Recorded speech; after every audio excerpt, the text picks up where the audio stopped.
In today's video, I'm going to teach you how to use the momentum indicator in MetaTrader 5. The momentum indicator is a simple way to see whether price is accelerating or losing steam. Think of it as a speedometer for the market.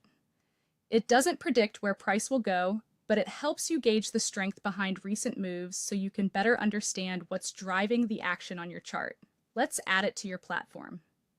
With your chart open, go to the top menu and click Insert, then Indicators, then Oscillators, and choose Momentum. A small settings window will appear. Keep the default period set to 14, which offers a balanced view across many instruments and timeframes, and click OK. You'll see the momentum indicator appear in its own window just below your main chart.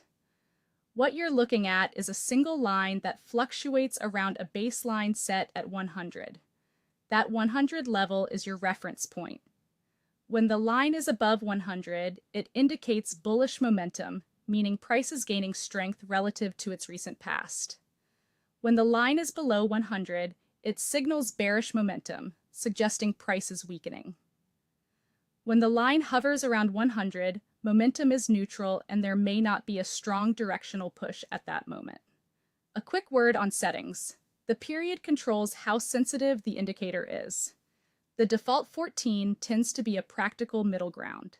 If you lower the period, the line will react more quickly to price changes, producing more signals, but also introducing more noise. If you raise the period, the line becomes smoother and filters out minor fluctuations, which can make trends clearer but will reduce the frequency of signals. As you read the indicator, pay attention not just to where it is relative to 100, but also to how it's moving.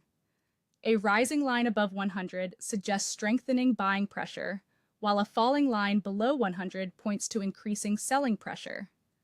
When momentum lingers around the 100 level, it often reflects indecision or a consolidation phase, so be cautious about overinterpreting brief flickers. A few practical tips to make the most of it. Zoom out occasionally to see how current momentum compares to recent swings.